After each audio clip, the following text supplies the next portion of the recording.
कर रहे थे मैच्योरिटी के बारे में।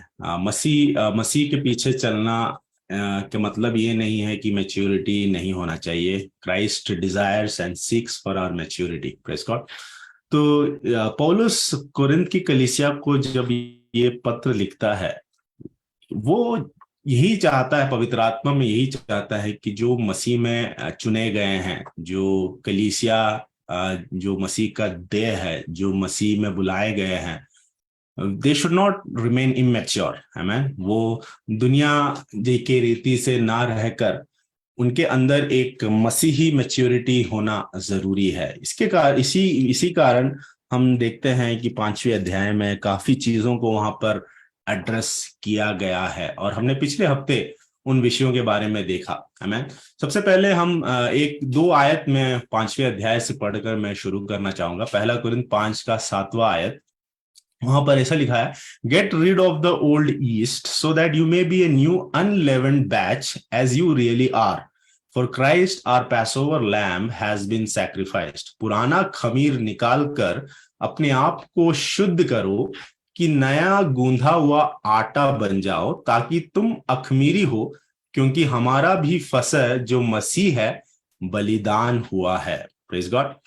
हम सब जानते हैं कि जो मसीह में है वो नई सृष्टि है, पुरानी सारी बातें बीत चुकी है, देखो सब कुछ नया हो गया है। Praise God. तो हमारे अंदर एक पुराना खमीर था, हम सब पाप में थे, लेकिन जब मसीह आया, प्रेज गॉड, ये पुराना खमीर का निकलना जरूरी है। हमें अपने आप को शुद्ध करना जरूरी है, क्योंकि हम नया गूंधा हुआ आटा बन जाएं। Praise God. परमेश्वर चाहता है एक नयापन, ना ही सिर्फ आत्मा में बल्कि हमारे मनों में एक नयापन होना जरूरी है। Praise God. कितने लोग इन बातों को ग्रहण कर पा रहे हैं? Praise God.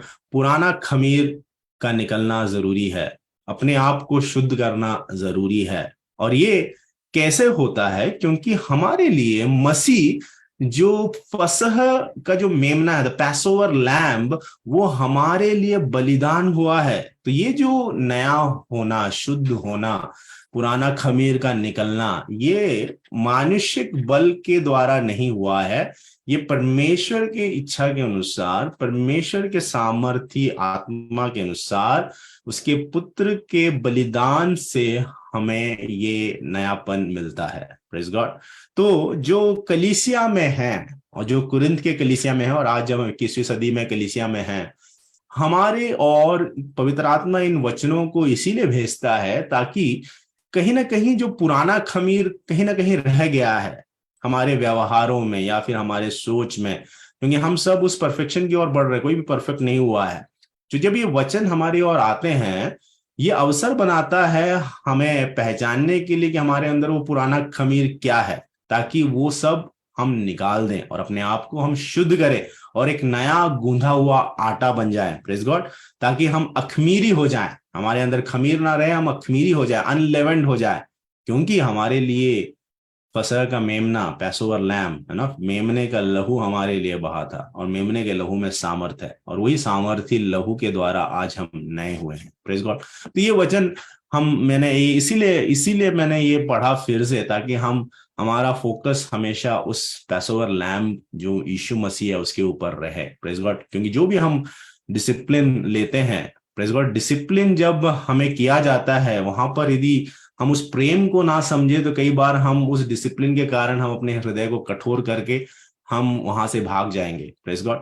हमें हमारे माता पिता जब डिसिप्लिन करते हैं, हमें उस समय बुरा लगता है, लेकिन बाद में हमको समझ में आता है कि उनका प्रेम था, क्योंकि हमने उनके प्रेम को जाना है। इसीलिए जब परमेश्वर हमें उनके वचनों के द्वारा, पवित्र आत्मा हमें उसके वचनों के द्वारा जब डिसिप्लिन करता है, सबसे पहले हमारा फाउंडेशन हमें स्थिर करना है, हमें उसके प्रेम को समझना जरूरी है। और यही उसका प्रेम था कि उसका पुत्र जो पैसोवर लैम्ब था वो हमारे लिए बलिदान हुआ। Praise God. तो हम सब जानते हैं वो प्रेम को, और वो प्रेम को हम कभी भी हम उस प्रेम से कभी भी दूर ना जाए।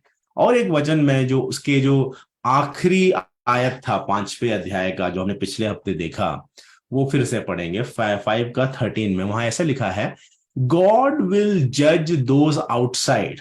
आमीन। ये किसको पौलुस लिख रहा है? कलीसिया के अंदर जो है, और वो ऐसे लिख रहा है कि गॉड विल जज, परंतु बाहर वालों का न्याय कौन करेगा? परमेश्वर करेगा। लेकिन जो कलीसिया के अंदर जो है, राइट, जो मसीह के देह में जो है, प्रेज गॉड, तो वहां पर हमें एक डिजर्निंग में रहना है। चर्च लीडरशिप को या फिर जो भी चर्च में है, यदि कोई दूसरा भाई गिर रहा है तो हमें उसे उठाना है। प्रेज गॉड, ये जिम्मेदारी हमें दी गई है। जिस तरह हमारे शरीर का एक अंग यदि गंदा रहता है तो दूसरा शरीर का हम अंग यूज करके उस गंदे अंग को हम साफ करते हैं। प्रेज गॉड, यदि हमारा बाएं हाथ में यदि कीचड़ लग गया है तो दाएं हाथ को लेकर हम पानी लेकर उस कीचड़ को हम जरूर साफ करेंगे। प्रेज गॉड, क्योंकि हमारे शरीर को देखना किसका काम है? हमारा काम है। प्रेज गॉड, यहाँ पर परमेश्वर याद दिला रहा है कि it is God, God is sovereign over everyone. Praise God, वो सर्वव्यापी परमेश्वर है सभी लोगों के लिए। ही विल जज those who are outside. You don't need to judge about the unbeliever. I mean, you don't need to worry about them. God will judge. Amen. God will judge those who are outside the body. Praise God. लेकिन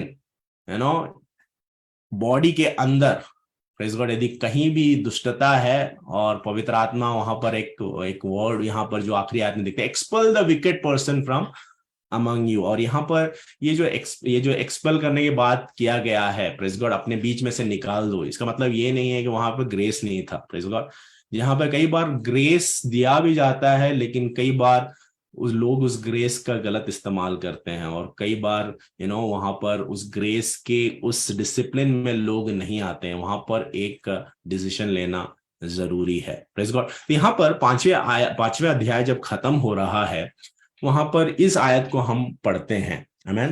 इसका मतलब जो कलीसिया के अंदर है, God aspects a certain amount of discipline. आमीन।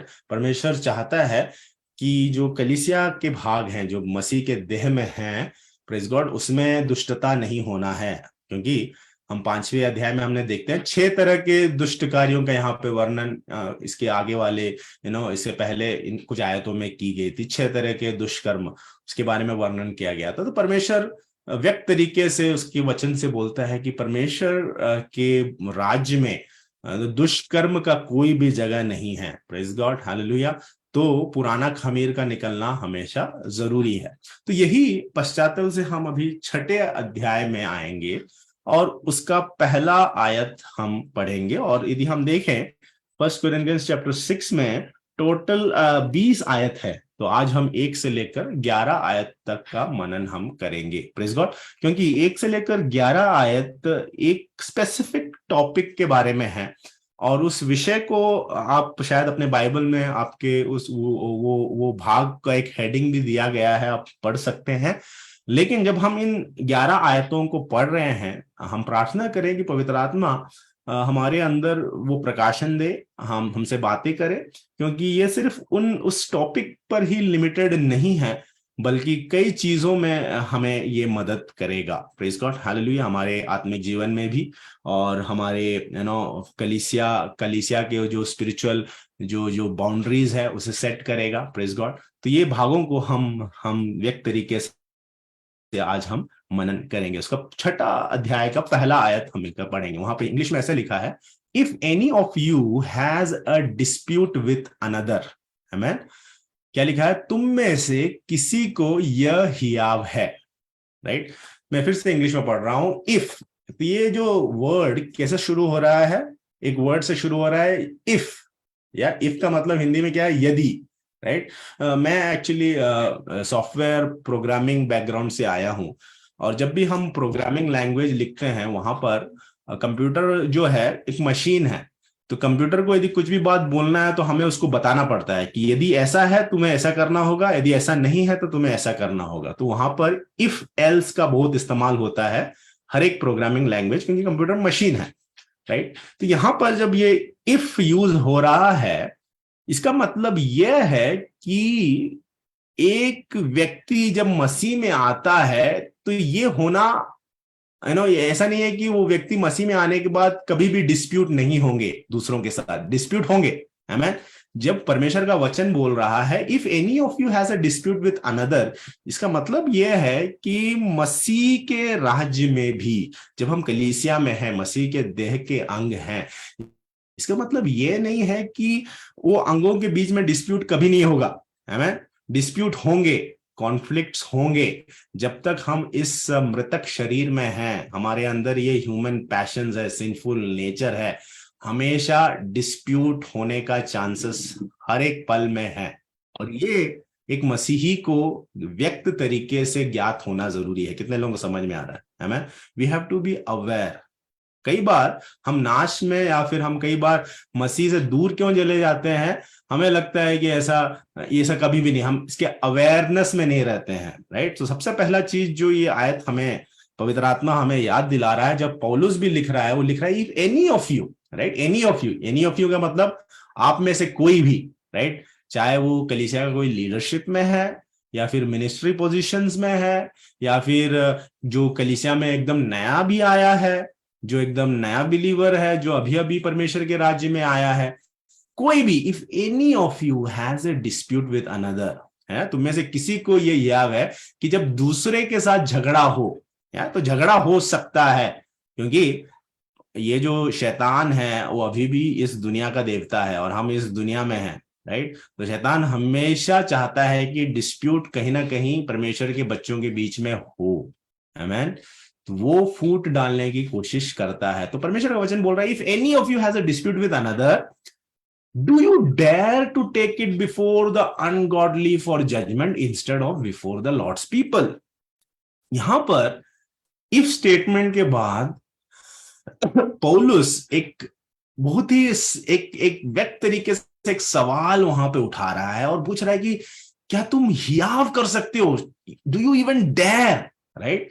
मतलब ये हमें, इसका मतलब ये है कि ये कभी भी हमें नहीं करना चाहते, लेकिन कोई कोई लोग ऐसा करते हैं। और पौलुस का एक तरीके से एक स्पिरिचुअल एग्रेशन यहाँ पे व्यक्त हो रहा है, गुस्सा दिख रहा है उसके इस सवाल में भी कि do you dare to take it before the ungodly. अभी झगड़ा हो गया, मतलब एक कलीसिया में दो लोगों के बीच में जो मसीह में है, विश्वास में है, जो उद्धार पाए हैं, कलीसिया के भाग हैं, मसीह के देह के अंग है, वहां पर डिस्प्यूट हो गया, राइट। जब डिस्प्यूट हो गया, कन्फ्लिक्ट हो गया, तो कन्फ्लिक्ट होने के बाद एक चीज होता है कन्फ्लिक्ट रेजोल्यूशन, राइट। जो बोलते हैं ना, जब हमारा झगड़ा हो जाता है तो झगड़ा सुलझाने का कार्य अगला होना चाहिए।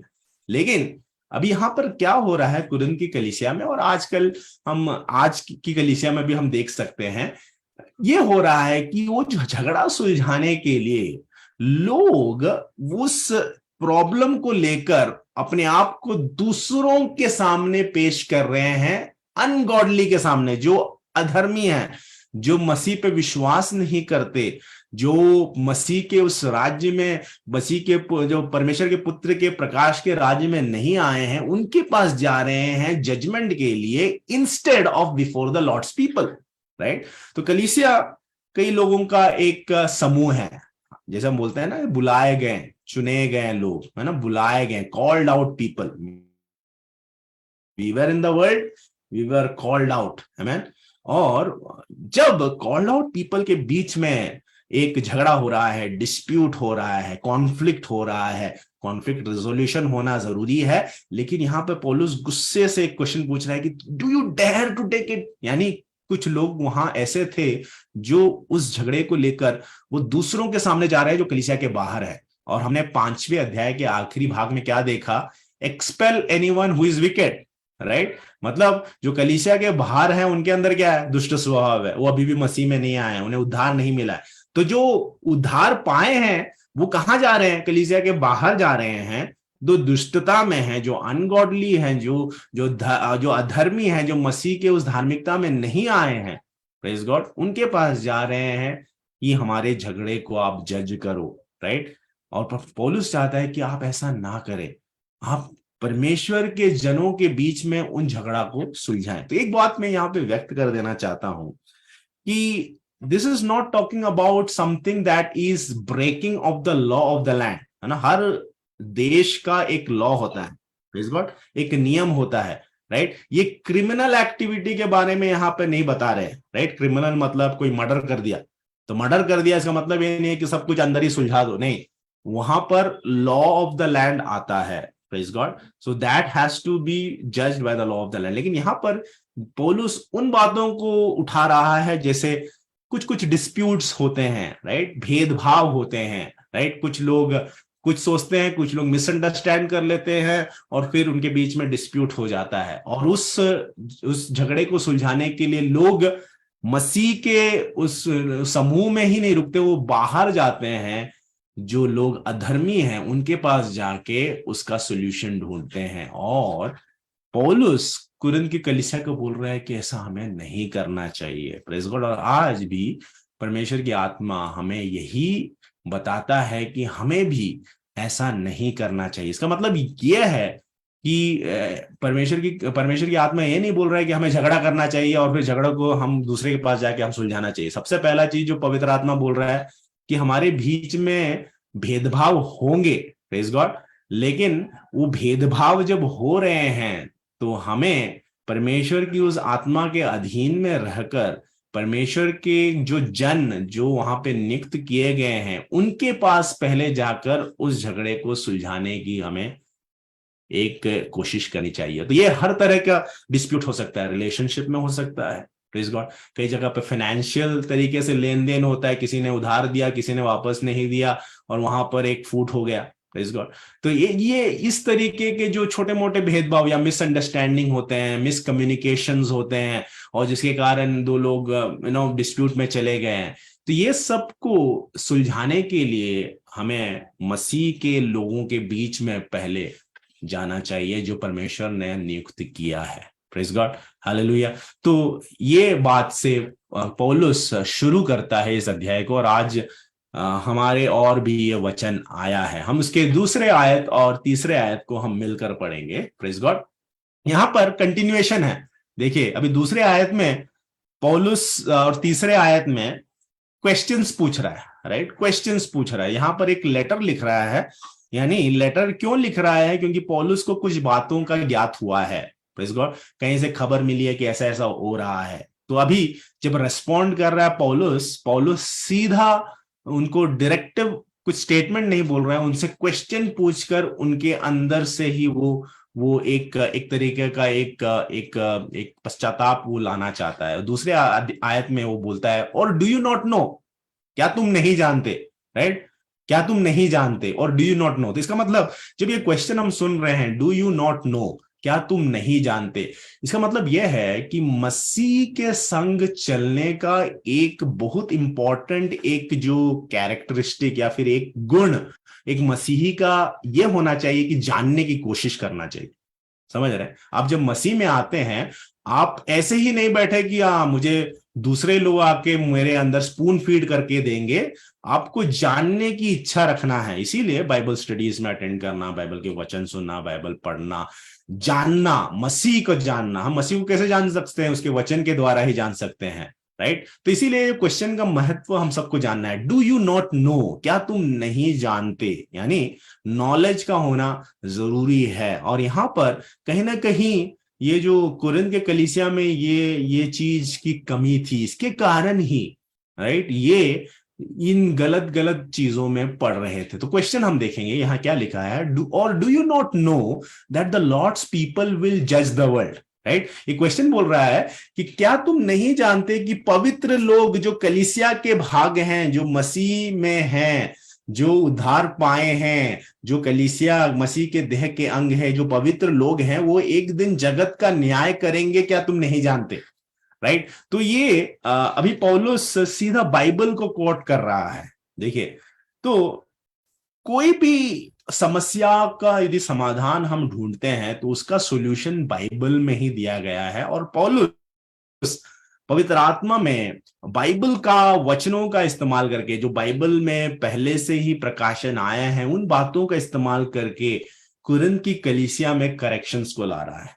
समझ रहे हैं? तो जब भी करेक्शंस होता है, करेक्शंस भी परमेश्वर के वचन के आधार पे होना जरूरी है। तो यहां पे पौलुस क्या पूछ रहा है, क्या तुम नहीं जानते कि जो परमेश्वर के जो जन हैं वो एक दिन दुनिया का न्याय करने के लिए उन्हें ठहराया गया है, राइट। तो ये अभी क्या बोल रहा है, राइट, कि ये जो कलीसिया के लोग हैं, या फिर आज आप लोग जो कलीसिया में हैं, आपको पता है, आप में से जितने लोग जूम में जुड़े हैं, जितने लोग मुझे सुन रहे हैं, जब आप मसीह में, आप कलीसिया के भाग है, एक दिन आप जगत के न्याय करेंगे, जगत का न्याय आपको करना है। Praise God. जब मसीह दोबारा जो मिलेनियल रूल में आएगा, प्रेज गॉड, जब वो राज्य करेगा, हम सब भी मिलकर मसीह के साथ हम भी राज्य करेंगे, 1000 सालों तक वो राज्य चलेगा और हम रहेंगे जो आज कलीसिया में है कि वो दुनिया को जज करेंगे, प्रेज गॉड।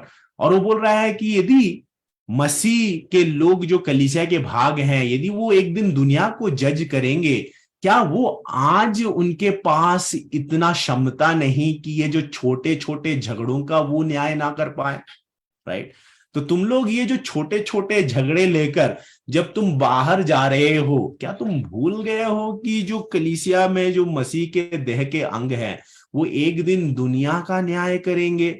और ये जो दुनिया का न्याय एक दिन करेंगे, क्या उनके अंदर ये जो पवित्र आत्मा का ज्ञान नहीं है या फिर क्षमता नहीं है कि ये जो छोटे मोटे जो छिटपुट डिस्प्यूट्स हैं, झगड़े हैं, क्या वो उसको अच्छी तरीके से न्याय ना कर पाए, निर्णय ना कर पाए? क्या तुम्हें लगता है कि वो योग्य नहीं है? Praise God. तो यहां पर इस आयत में पौलुस एक्चुअली दानियेल की पुस्तक है ना, दानियेल की पुस्तक 7 के 22 में वहां पर भविष्यद्वक्ता दानियेल के द्वारा ये वचन आया था कि until the ancient of days came and judgment was given for the saints of the most high। तो एक दिन जब तब वह अति प्राचीन ना आया और परम प्रधान के पवित्र लोग न्याय ना ठहरे और उन पवित्र लोगों के राज्य अधिकारी होने का समय ना आ पहुंचा, मतलब एक दिन ऐसा समय आने वाला है जब परम प्रधान के पवित्र लोग, परम प्रधान के पवित्र लोग आज कौन है? हम सब हैं, प्रेस को, जो कलीसिया में हैं, वो परम प्रधान परमेश्वर के पवित्र लोग हैं। वो एक दिन न्यायी ठहरेंगे, हम सब एक दिन न्यायी ठहरेंगे और हम जो परमेश्वर के पुत्र यीशु मसीह के देह के अंग हैं, हम राज्य अधिकारी होंगे, एक समय आने वाला है, प्रेज गॉड। तो पौलुस इन वचनों को बोलकर वहां पर उनको याद दिला रहा है, डू यू नॉट नो कि एक दिन ऐसा होने वाला है और तुम ये छोटे मोटे झगड़े को लेकर तुम बाहर जा रहे हो और तुम परमेश्वर के जनों के पास नहीं जा रहे हो। आज हमें ये जानना जरूरी है क्योंकि एक दिन हमको जज करना है, प्रेज गॉड। तो आज से हमको ट्रेन होना जरूरी है। लेकिन कई बार हम क्या करते हैं, हम खुद जानते नहीं कि हम ऐसा करने वाले हैं। हम इन भविष्यवाणी को हम नहीं जानते, हमारे पास नॉलेज नहीं है, हम उसे भूल जाते हैं। इवन प्रकाशित वाक्य में भी देखते हैं 20 का 4 जब हम पढ़ते हैं, वहां लिखा है जब ये मिलेनियल, यदि 20वां अध्याय पढ़ोगे प्रकाशित वाक्य, वहां पर वो 1000 years के बारे में बताया गया, the millennial rain of Jesus, right. तो उसके 4 आयत में देन आई सॉ थ्रोन्स, ये विजन में यूहन्ना देख रहा है, आई सॉ थ्रोन्स, मैंने सिंहासन देखे और उनमें कई लोग बैठे थे, उन पर लोग बैठे गए और उनको न्याय करने का अधिकार दिया गया, राइट। तो एक दिन, राइट, हम सबके पास, जब हम जो मसीह में हैं, राइट, मसीह के साथ हम रेन करेंगे, हम राज्य करेंगे, एक मिलेनियल रेन होगा, हमारे पास भी एक सिंहासन दिया जाएगा, उस पर बैठकर हमको अधिकार दिया जाएगा कि हम न्याय करें। प्रेज़ गॉड, ये सब होने वाला है। कितने लोग विश्वास करते हैं? ये प्रकाशित वाक्य में आज हम देख रहे हैं कि बाहर जो कुछ भी हो रहा है, इसमें बहुत सारे प्रोफेसीज फुलफिल हो गए। तो ये जो है, ये भी होने वाले हैं। और ये किसके बारे में लिखा गया है? हम सब के बारे में, जो मसीह के देह के अंग है, राइट। तो हमें न्याय करने का अधिकार मिलने वाला है, प्रेज़ गॉड। लेकिन कुरिन्थ की कलीसिया और इवन आज की कलीसिया में कई बार हम क्या करते हैं, हम नहीं जानते, इसीलिए छोटे मोटे झगड़े जो होते हैं, हमें लगता है कि इसका यदि हमें सही न्याय मिलना है तो हम बाहर जाएंगे। कई बार हम लॉ सूट फाइल कर देते हैं, राइट। हम जाकर दुनिया के कोर्ट कचहरी में हम सोल्यूशन ढूंढने लगते हैं। लेकिन परमेश्वर का वचन हमें याद दिलाता है कि जितना हो पाए हमें परमेश्वर के जनों में पहले जाकर उसका न्याय हमें सुलझाना जरूरी है। प्रेज़ गॉड, हालेलुया, आमीन। नहीं तो फिर हम ऐसे व्यक्ति हो जाएंगे जो वो नॉलेज को नहीं जो नॉलेज को उन्होंने पाया नहीं है, जिसको नहीं पता कि एक दिन हम न्याय करेंगे इस दुनिया के ऊपर। Praise God, hallelujah. ये कितना आशीषित बात है ना। ये यहाँ पर पौलुस हमें क्या याद दिला रहा है, जैसे हम बोलते हैं ना कि यदि हमको आज 2 + 2 = 4, राइट, हमको पता है 2 + 2 = 4, राइट, उसका आंसर 4 है, राइट। तो मैं उससे भी बड़ा मैं एक प्रॉब्लम का हल जानता हूं, मुझे ट्रिग्नोमेट्री पता है या फिर अलजेब्रा पूरा पता है, जिसको अलजेब्रा पता है उसको 2+2=4 जानना मुश्किल होगा क्या? समझ रहे? मुझे ज्यादा हक, ज्यादा अधिकार, ज्यादा नॉलेज है, तो वहां पर ये जो छोटी मोटी चीजों को सोल्यूशन निकाल पाना इज क्वाइट इजी। तो हमको ये ज्ञात होना जरूरी है कि एक दिन हम इस दुनिया के ऊपर राज्य करेंगे, दुनिया के ऊपर हम न्याय करेंगे, परमेश्वर ने हमें ठहराया है, राइट। और वहां पे दूसरे आयत के दूसरे भाग में, and if you are to जज the world, you not competent to जज ट्रिवियल केसेस। है ना, ये छोटे मोटे झगड़ों को लेकर तुम बाहर क्यों जा रहे हो, वो भी अधर्मियों के पास जो मसीह को नहीं जानते। है ना, सबसे पहले तो क्या हो रहा है, we are a bad witness. वहां पे हम एक गलत गवाह बन रहे हैं। हम बोलते हैं हम मसीह मसीह बोलते हैं, और हम हमारे अंदर खुद समस्या आते हैं और उसका हल ढूंढने के लिए हम कहां जा रहे हैं, जो मसीह को स्वीकारे नहीं उनके पास जा रहे हैं, बोले अरे हमें इस समस्या का हल दे दो। आमीन। So we are actually giving a wrong witness. We have to be a good witness of Jesus Christ. Good witness बनने के लिए जो एपिस्टल्स में जो जो काउंसल दिए गए हैं, होली स्पिरिट जो हमें देता है, इसे फॉलो करना भी जरूरी है। आमीन, हालेलुया। कितने लोग समझ पा रहे हैं? आमीन, हालेलुया। परमेश्वर का वचन हमें सिखाता है। आमीन। तीसरे आयत में जाएंगे। तीसरे आयत में और एक क्वेश्चन फिर से, डू यू नॉट नो। देखिए, डू यू नॉट नो, ये जानना जरूरी है। क्या क्या तुम्हें नहीं पता? Do you not know that we will जज एंजल्स। आमीन। हम स्वर्गदूतों को भी एक दिन हम क्या करेंगे, न्याय, हम उनके ऊपर भी हम न्याय करेंगे। आमीन, हालेलुया। तो यदि हम स्वर्गदूतों के ऊपर भी न्याय करेंगे, तो आज इस दुनिया में जो हमारे जीवन में छोटी मोटी समस्याएं होती है, क्या उसके ऊपर हम न्याय नहीं कर सकते? आमीन। देखिए, यहां पर क्या बताया गया है कि एक दिन हम स्वर्गदूतों के ऊपर भी न्याय करेंगे। यदि हम बाइबल में हम देखते हैं कि यशायाह नबी की किताब में हम देखते हैं, वहां पर ऐसा बताया गया है कि परमेश्वर जो फॉलन एंजल्स के ऊपर न्याय करेगा, राइट। वहां पे फॉलन एंजल्स के ऊपर परमेश्वर न्याय करेगा, ऐसा लिखा है। लेकिन यहां पर एक चीज जो हमको समझना है कि परमेश्वर ने एंजल्स को उसके स्वरूप में नहीं बनाया। परमेश्वर ने उसके स्वरूप में किसको बनाया? मनुष्यों को बनाया। हमें कितने विश्वास करते हैं? God made us in his own image. Angels को अपने इमेज में नहीं बनाया, और परमेश्वर ने मनुष्यों को अपने इमेज में बनाया। Praise God. और ये जो स्वर्गदूत हैं, आमीन, they are not redeemed by Christ, we are redeemed by Christ. Angels are not redeemed by Christ. आप बोलेंगे एंजल्स को रिडेम्पशन की जरूरत थी क्या? सबसे पहले तो एंजल के अंदर, एंजल को परमेश्वर ने अपने स्वरूप में नहीं बनाया, मनुष्यों को बनाया। लेकिन मनुष्य के अंदर क्या आ गया? पाप आ गया, जिसके कारण मनुष्य परमेश्वर से अलग हो गया। इसके मतलब मनुष्य जब परमेश्वर से अलग हो गया तो वहां पर एक मेल मिलाप की जरूरत थी। इसीलिए परमेश्वर ने अपने इकलौते पुत्र यीशु मसीह को भेजा, जिसने आकर हमें उस मेल मिलाप में लाया है, हमें रिडीम किया है। Praise God, hallelujah. हमें छुड़ाया है, हमें फिर से उस रिश्ते में लाया है। आमीन। और हम देखते हैं हिब्रूज यदि हम देखेंगे, हिब्रूज का पहला अध्याय के 14th वर्स में, वहां पर हम उसको निकाल के हम एक बार पढ़ ले। हिब्रूज चैप्टर 1 उसका 14, हिब्रूज 1 उसका 14, वहां पर ऐसा लिखा है, are not all angels ministering spirits sent to serve those who will inherit salvation. आमीन।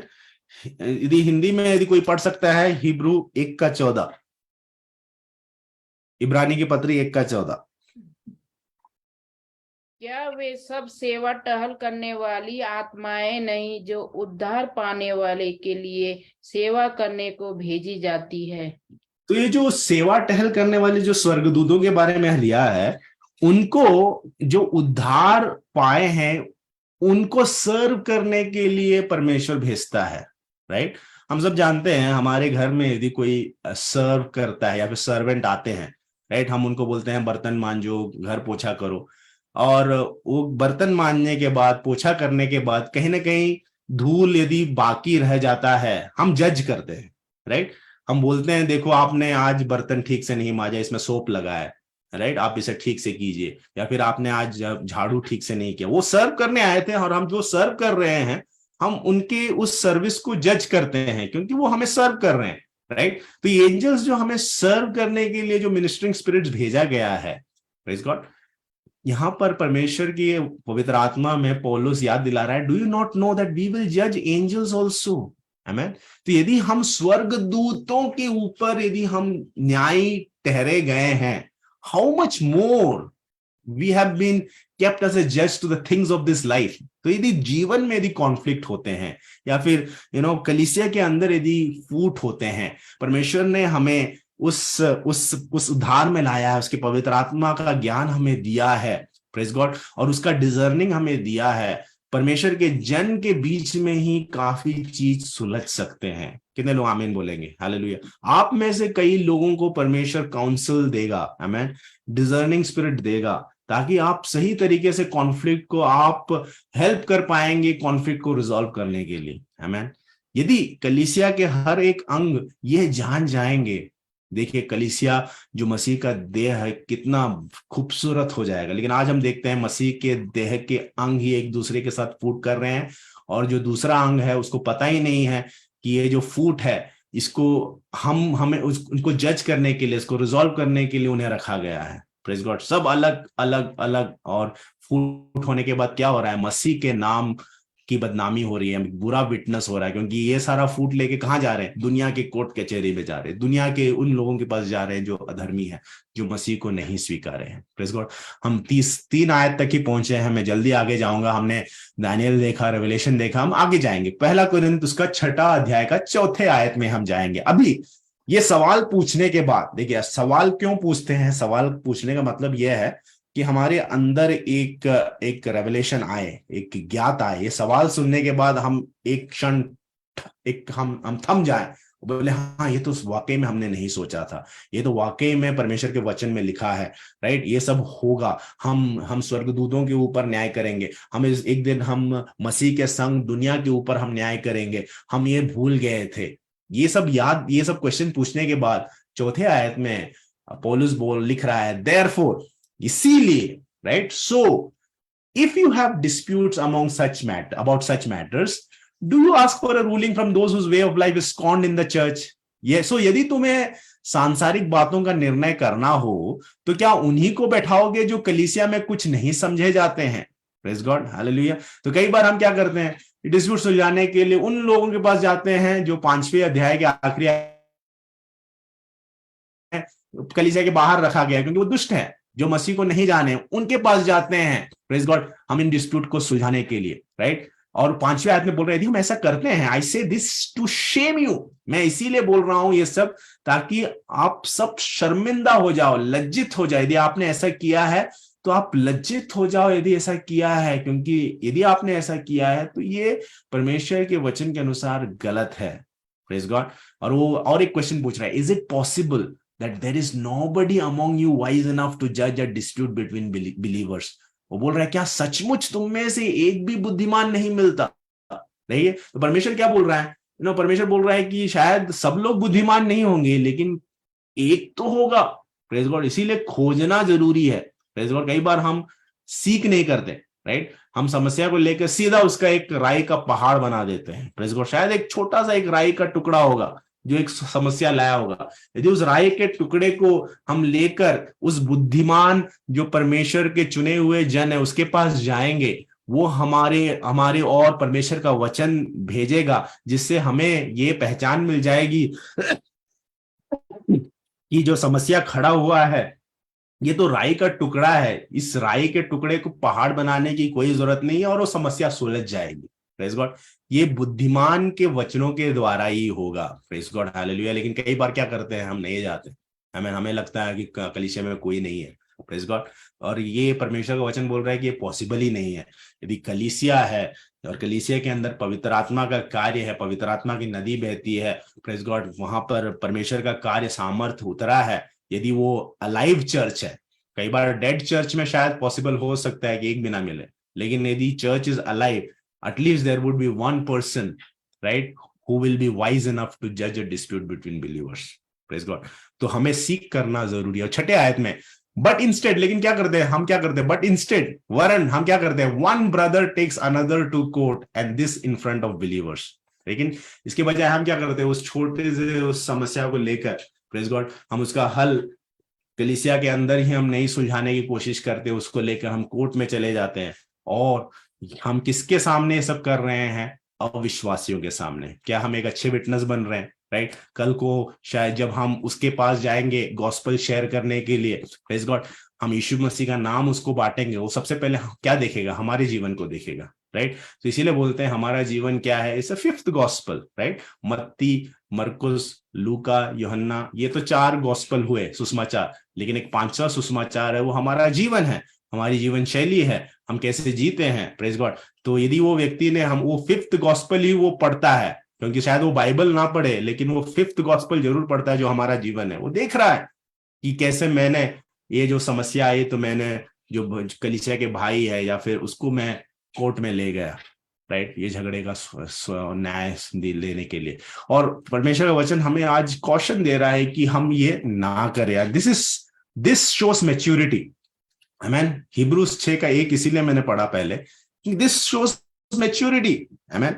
और ये सब परमेश्वर के प्रेम के उस लेंस से हमें आज देखना है। प्रेज गॉड, ये परमेश्वर का जो डिसिप्लिन आता है, right, it is out of his love. आमेन।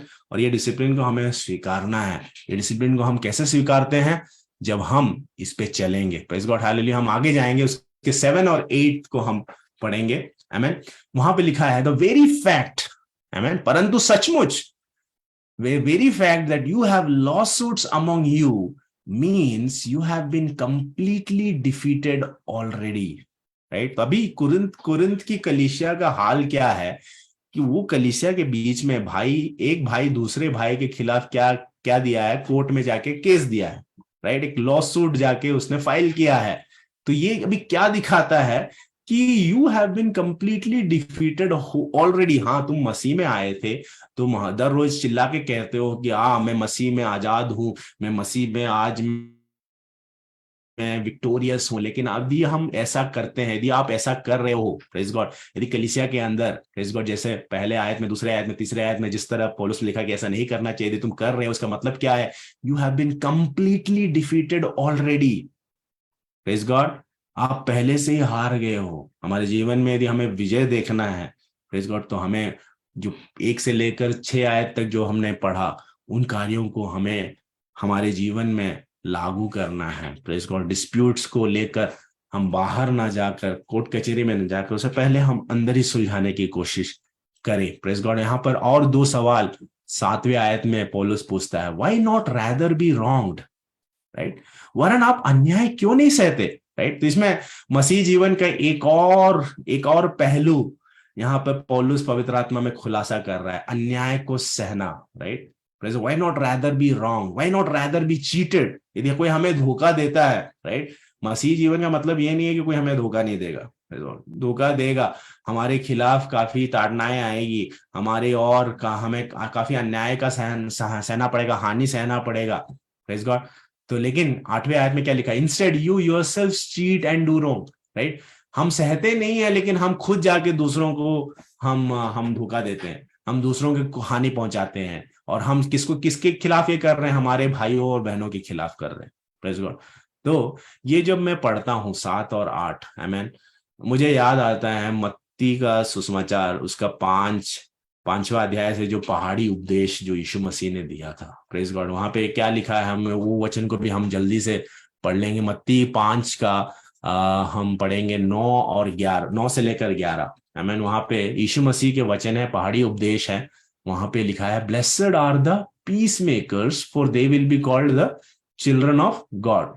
तो यदि आपको परमेश्वर के पुत्र या पुत्रिया कहलाना है तो आपको कैसा होना चाहिए? प्रेज गॉड, धन्य आप तभी होंगे जब आप मेल करवाने वाले होंगे। राइट, मेल करवाने मतलब peacemakers, not the other thing कि आप दूसरों को, लोगों को अलग कर रहे हैं, लेकिन आप लोगों के बीच में मेल मिलाप ला रहे हैं। You are making peace. हालेलुया। और आगे 10वें आयत में लिखा है, धन्य है वे जो धर्म के कारण सताए जाते हैं। राइट, यदि आपके धर्म के कारण या फिर आपको वचन पे चलने के कारण यदि आपको लोग सता रहे हैं, आपका गलत फायदा उठा रहे हैं, आप धन्य हैं, क्योंकि स्वर्ग का राज्य उन्हीं का है। शायद लोग आपको धोखा देंगे और दुनिया के कुछ चीजों को आपसे छीन लेंगे, लेकिन स्वर्ग का राज्य आपसे कोई नहीं छीन सकता। कितने लोग आमीन बोलेंगे? हालेलुया। यहाँ पर विक्ट्री है। आमीन। क्रिश्चियन लाइफ का विक्ट्री यहीं पर है। लेकिन कई बार हम क्या बोलते हैं, नहीं, कोई मुझे नहीं सता सकता, कोई मुझे धोखा नहीं दे सकता, नहीं, मैं अपने आप को मैं प्रोटेक्ट करूंगा, और दूसरों को हम जाके हानि पहुंचाते हैं, हम ईंट का जवाब पत्थर से देना चाहते हैं। वो धन्य नहीं है। धन्य है वे जो धर्म के कारण सताए जाते हैं, क्योंकि स्वर्ग का राज उन्हीं का है। 11वां आयत, धन्य हो तुम जब मनुष्य मेरे कारण तुम्हारी निंदा करे। Praise God. अभी मसीह के कारण हमारी निंदा कब कब हो सकती है?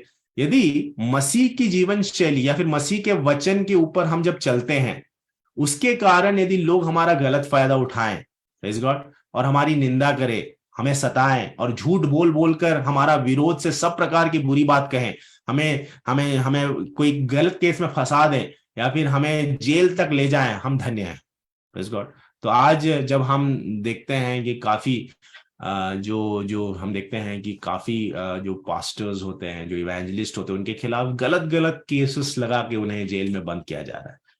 आज उन्हें पीड़ा सह रहे हैं, लेकिन धन्य है वे, क्योंकि स्वर्ग का राज उनका है। आमीन, हालेलुया। जब हम उनके लिए प्रार्थना कर रहे हैं, हम इन वचनों को उनके ऊपर डिक्लेयर करके, ओ हाउ ब्लेसड दे आर, आमीन, मसीह के कारण वो सताए जा रहे हैं, स्वर्ग का राज उनका है। Praise God, hallelujah. लेकिन हम कई बार क्या करते हैं, आमीन, हम ईंट का जवाब पत्थर से देना चाहते हैं, राइट? कोई भी हम ऐसे हैं कि हाँ, जैसे याकूब की पत्री भी पढ़ना चाहूंगा ना, जो जेम्स चैप्टर 4 उसका पहला आयत में लिखा है, what causes fights and quarrels among you, तुम में लड़ाई और झगड़े कहां से आ गए? ये चर्च को याकूब लिख रहा है, कलीसिया को लिख रहा है, what causes fights and quarrels among you, don't they come from your desires that battle with in you, right? क्या उन सुख विलासों से नहीं जो तुम्हारे अंगों में लड़ते भिड़ते हैं, राइट? तो आज यदि कोई भी फाइट या फिर कोई भी कॉरल को यदि हम इन्वेस्टिगेट करें, उसका रूट कॉज, उसका जड़ क्या है, हम जानने की कोशिश करें, ये जो फाइट है, कॉरल है, कहीं ना कहीं हमारे अंदर के उस डिजायर से, जो हमारे अंदर युद्ध लड़ रहा है, राइट? आज हम मसीह में छुड़ाए गए हैं, लेकिन हमारे अंदर एक युद्ध लड़ रहा है। इसीलिए हमें हर रोज मसीह की जरूरत है, हमें उसके उस छत्र छाया में आने की जरूरत है कि हमारे अंदर एक युद्ध है। कई बार हमारे अंदर जो युद्ध ज्यादा हो जाता है, काबू में नहीं होता, फिर वो बाहर आने लगता है, वो युद्ध बाहर दिखने लगता है। इसके कारण फाइट्स एंड कॉरल्स होते हैं। बाहर यदि फाइट और कॉरल यदि हमको रोकना है, सबसे पहले जो अंदर जो फाइट और कॉरल हो रहा है, हमारे डिजायर्स जो लड़ रहे हैं, उसके ऊपर हमें जीतना है। Praise God. हमारे फ्लैश के डिजायर्स के ऊपर जीतना है। मैं हूं, मैं जीतूंगा, मैं ही कुछ हूं, वो जो अहम भाव है उसको हमें दबाना है, हमें उस ह्यूमिलिटी में आना है। और ये कैसे संभव है? ये मसीह के द्वारा ही संभव है, उसके उस पवित्र आत्मा, प्रेज गॉड, आमेन, उसके उस पवित्र आत्मा के सामर्थ के द्वारा ही संभव है। आमेन, हालेलुया, आमेन। हम आगे बढ़ेंगे। हमने देखा कि हमने हमने 9 और 10 पढ़ लिए। 9, अभी 9 में जाएंगे। Praise God. यहाँ पर 8 के आखिरी भाग में हमने क्या पढ़ा? Praise God, instead you yourself cheat and do wrong, right?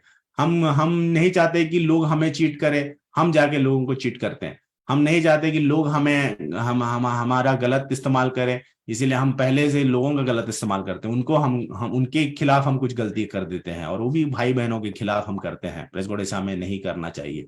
फिर 9th वर्स में यदि यहाँ पर एक चेतावनी आ रही है और बोल रही है फिर से, डू यू नॉट नो। देखिए कितने बार do you not know, do you not know, do you not know. तो लैक ऑफ नॉलेज, इसीलिए होशिया 4:6 में my people perish due to the lack of knowledge बताया गया है, right? So do you not know that wrong doors will not inherit the kingdom of God. यदि आप में से किसी का भी यह सवाल है कि परमेश्वर का राज किसका होगा, एक लोग का तो, एक कैटेगरी के लोगों का तो कभी नहीं होगा जो गलत करते हैं। Praise God. Wrong doors will never inherit the kingdom of God. Praise God. जो अन्यायी लोग हैं, जो अन्याय करते हैं, वो परमेश्वर के राज्य के वारिस कभी नहीं होंगे। Praise God. धोखा ना खाओ। यहाँ पे पौलुस चेतावनी दे रहा है कलीसिया को, कुरिन्थ के कलीसिया को, धोखा मत खाना। आज हमें भी देख के बोल रहा है धोखा मत खाना। Praise God. Neither the sexually immoral, nor idolaters, nor adulterers, nor men who have sex with men, nor thieves, nor the greedy, nor drunkards, nor slanderers, nor swindlers will inherit the kingdom of God. देखिए यहाँ पर around 9 से 10 तरीके के category के एक सिन को पौलुस ने यहाँ पर लिख डाला है। Praise God, hallelujah. और ये हम देखते हैं 5वें अध्याय में सिर्फ 6 लिखा था, यहाँ पे 6 से अभी 10 तक पहुंच गया है। Praise God, hallelujah. और ये हर एक सिन हम जानते हैं आज के इस जमाने में कितना है। Praise God, sexual immorality, adulterers, right, man who have sex with man, right, homosexuality कई कई जगह पे लीगलाइज हो गया है, लेकिन परमेश्वर का वचन इसके खिलाफ है। परमेश्वर इसके खिलाफ है, क्योंकि परमेश्वर ने जो सृष्टि की थी इसके लिए नहीं की थी। Praise God, hallelujah. आदम के लिए परमेश्वर ने हव्वा रखा था। 10वें आयत में थीव्स, चोरी करते हैं। अभी चोरी करना सिर्फ जाके धन चुराना ही नहीं है। कई बार कितने कितने समय हमने समय चुराया है। परमेश्वर ने बोला है कि ये समय पे हमें काम करना है, हम क्या करते हैं, हम नहीं करते। तो हम क्या कर रहे हैं, हम समय को चुरा रहे हैं, राइट। थीफ ना, thieves will not inherit the kingdom of God. Greedy, right, जो लोभी है वो नहीं, पियक्कड़ नहीं, प्रेज गॉड, जो गाली देते हैं वो परमेश्वर के राज्य का वारिस नहीं होंगे। अंधेर करने वाले नहीं होंगे, जो दुष्ट काम करते हैं वो परमेश्वर के राज्य के वारिस कभी नहीं होंगे। हम सबको धोखा में नहीं रहना है। प्रेज गॉड, ये पौलुस कुरिन्थ की कलीसिया को याद दिला रहा है। और फिर ये सब बोलने के बाद देखिए ये 11वीं आयत में वो कंक्लूड कर रहा है उस भाग को। प्रेज गॉड, और मैं यहां पर आज रुकना चाहता हूं। प्रेज गॉड, और ऊपर पौलुस पवित्र आत्मा में भरकर कुरिन्थ की कलीसिया को बोल रहा है कि अभी जो मैंने 10वीं आयत में, 9वीं आयत में जो भी मैंने सारे लोगों का वर्णन किया है, 11वीं आयत में बोल रहा है, this is what some of you were. और तुम में से कितने ऐसे ही थे, आज हम में से कितने ऐसे ही थे। प्रेज गॉड, झूठ बोलने वाले, लोभी, ग्रीडी, हम सब भी ऐसे ही थे, लेकिन हम आज मसीह में आ गए हैं। प्रेज गॉड, लेकिन जब हम मसीह में आते हैं, सिर्फ ऐसे ही नहीं आते हैं, जब हम मसीह में आते हैं, आमीन, पुरानी बातें सब बीत गई, सब कुछ नया हो गया है। कैसे नया हुआ है, यहां वो भी लिखा है, बट यू वेर वॉश्ड। सब बोलिए, आई वॉज वॉश्ड, आमीन, मुझे धोया गया। Praise God, I was washed, I was sanctified, you were sanctified, आमीन। यहाँ पे हिंदी में कैसे लिखा है, परंतु तुम प्रभु यीशु मसीह के नाम से और हमारे परमेश्वर की आत्मा से धोए गए, पवित्र हुए और धर्मी ठहरे गए। प्रेज गॉड, कैसे हम ये सब हुए हैं, कैसे हमें वॉश किया गया है, कैसे हमें सैंक्टिफाई किया गया है, कैसे हमें जस्टिफाई किया गया है, धर्मी ठहराया गया है, यीशु मसीह के नाम से। प्रेज गॉड, यीशु मसीह के नाम का सामर्थ और परमेश्वर की पवित्र आत्मा के द्वारा हमें धोया गया है, हमें पवित्र ठहराया गया है और हमें धर्मी ठहराया गया है। प्रेज गॉड, हालेलुया, आमेन, आमेन। तो यदि मुझे इस डिस्प्यूट्स के ऊपर हमें ये जीत पाना है, प्रेज गॉड, यदि ये छोटे मोटे डिस्प्यूट्स को लेकर मुझे दुनिया के कोर्ट के पास या फिर दुनिया के जो अनबिलीवर्स के पास में तभी नहीं जा सकता यदि मेरा भरोसा यीशु मसीह के नाम में है और मुझे पूरी तरह से यह ज्ञात है कि मैं धोया गया हूं, मैं पवित्र ठहराया गया हूं, मैं धर्मी ठहराया गया हूं यीशु मसीह के नाम से, उस पवित्र आत्मा से। प्रेज गॉड, यदि मुझे यह ज्ञात है, आमेन, जो भी 1 से 10 में जो खामियां कुरिन्थ की कलीसिया में बताई गई थी, उस खामियों के ऊपर हम विजय हासिल कर सकते हैं। प्रेज गॉड, हालेलुया, आमेन। हम सबको यह बात का ज्ञात होना काफी जरूरी है। जैसे रोमियो की पत्री 8:11 में ना, the same power, right, the same spirit power that raised Jesus from the dead is now inside of us. वही आत्मा का सामर्थ जिसने यीशु मसीह को मरे हुए में से जी उठाया, वही आत्मा आज किसके अंदर है, हमारे अंदर है। प्रेज गॉड, वही यीशु मसीह का नाम, प्रेज गॉड, जिस नाम से लंगड़े चले, अंधे देखे, वही नाम से मुझे धोया गया है, मुझे पवित्र किया गया है, मुझे धर्मी ठहराया गया है। प्रेज गॉड, मैं भी ऐसा ही था। कैसा था, हम सब कैसे थे? Praise God, hallelujah, we were not perfect, amen. हम भी इस इमोरलिटीज में थे, हम भी चोरी में थे, हम लोभ थे, पियक्कड़, कई तरह से कई कई कई पाप में। इसीलिए बोलते हैं कि यीशु मसीह के पास कोई भी आ सकता है। There is no qualification to come to Jesus, all are invited, आमेन। All these people are invited because Corinth की कलीसिया में काफी लोग यहां से ही आए थे मसीह में, लेकिन जब हम मसीह में आ जाते हैं वो हमें वॉश करता है। प्रेज गॉड, वो हमें पवित्र करता है, वो हमें धर्मी ठहराता है। कैसे? In the name of Lord Jesus Christ. हम धर्मी ठहरे गए अपने कार्यों के द्वारा नहीं, मसीह यीशु में हम धर्मी ठहरे गए हैं और उसकी पवित्र आत्मा के द्वारा। प्रेज गॉड, हालेलुया। Now are we ready to go into this kind of washing machine of God? हालेलुया, आमेन। God's washing machine. देखिए गॉड्स वॉश, जैसे है ना, घर घर में हम वॉशिंग मशीन में है ना, इधर इतना बड़ा कपड़ा काफी मैला रहता है, लेकिन वॉशिंग मशीन में डालते हैं, चल चालू करते हैं, घूमता है घूमता है घूमता है घूमता है घूमता है, राइट। मसीह जीवन में हमें काफी घुमाता है, लेकिन जब हम घूम रहे हैं हम, यदि आप सोच लो, कोई कपड़ा बोलता है देख घूम रहा है, मुझे इस वॉशिंग मशीन से बाहर आना है, राइट। कई बार हम जब घूमते हैं तो हमें लगता है अरे काफी अनकंफर्टेबल है, मैं बाहर जाता हूँ। बाहर जाएंगे तो आपको वॉशिंग नहीं मिलेगा, आपको उसके अंदर ही रहना है, मसीह में रहना है, प्रेज गॉड। आपको उस कलीसिया में रहना है, आपको उसके पवित्र आत्मा के अधीन में रहना है, तभी वो वॉशिंग कंप्लीट होगा, तभी वो सैंक्टिफिकेशन कंप्लीट होगा, praise God, hallelujah, praise God. तो हमें हमें ये बात, हमें यही याद दिलाता है कि मसीह के नाम का जो सामर्थ्य है, उसके पवित्र आत्मा के में जो सामर्थ्य है, वो किसी और चीज में नहीं है, प्रेज गॉड, हालेलुया। तो हमने 1 से लेकर 11वें आयत तक जो भाग हमने देखा, प्रेज गॉड, ये आज की कलीसिया का भी भाग है, प्रेज गॉड, हम ना भूलें। और यदि इसमें से कोई भी वचन, राइट, ये जरूरी है, जो ये क्वेश्चन हमेशा गूंजना चाहिए, do you not know, do you not know, do you not know, do you not no. ऐसा जगह पे हम कभी नहीं पूछे, जब हम परमेश्वर के पास जाएं तो हम बोले परमेश्वर आई डिड नॉट नो। ऐसा कभी नहीं होना चाहिए, right. I knew it, and if I know it I will walk in it, praise God. कितने लोग आमेन बोलेंगे, हालेलुया। इन वचनों को हम रिसीव करें, एक क्षण हम अपने आप को समर्पित करें, हम प्रार्थना करें, और हम आगे के समय में कुछ विषयों के लिए प्रार्थना करेंगे, हालेलुया, और हम समाप्ति में जाएंगे। एक क्षण हम अपने आप को इस वचन के अधीन में लाएं। ये वचन हमारी ओर आया है, परमेश्वर का वचन हमें धोता है, हमें सिद्ध बनाता है। हम प्रार्थना करें कि ये वचन कार्य करे, हालेलुया। हमारे स्वर्गीय पिता परमेश्वर, हम धन्यवाद करते हैं सुंदर से समय के लिए, धन्यवाद करते हैं तेरी उपस्थिति के लिए, तेरे पवित्र आत्मा के प्रकाशन के लिए, परमेश्वर। ये जो 11 आयत हमने 1 कोरिन्थ 6 अध्याय से पढ़ा है, परमेश्वर, हमें विश्वास है खुदा की पवित्र आत्मा ये आपने हमारे लिए दिया है, हम रिसीव करते हैं परमेश्वर। हमारे इस मसीही जीवन में खुदा कभी भी ऐसा मौका ना आए कि इनमें से कोई भी वचन हमारे मन में से बाहर निकले, परमेश्वर। हमें हमेशा ये ज्ञात होना चाहिए कि आप क्या चाहते हैं, आपकी इच्छा क्या है, आपने हमें क्यों चुना है, हमने क्यों अलग किया, हमें क्यों बुलाया है, परमेश्वर। हम जो छोटे से समूह हैं, इस समूह में परमेश्वर कैसे जीना है, खुदा आपने हमें आपके पवित्र शास्त्र के द्वारा बताया है, इसलिए हम आपका धन्यवाद करते हैं। ये वचन हम सबके जीवन में हम लागू करते हैं, फिर से अप्लाई करते हैं, परमेश्वर। पवित्र आत्मा हमें कृपा दे, अनुग्रह दे, ताकि आने वाले समय में इन वचनों पर हम हमेशा बने रहें। इनमें से ना तो हम दाएं मुड़े ना हम बाएं मुड़े, परमेश्वर। तेरी करुणा के द्वारा हम इसमें ही रहे, परमेश्वर।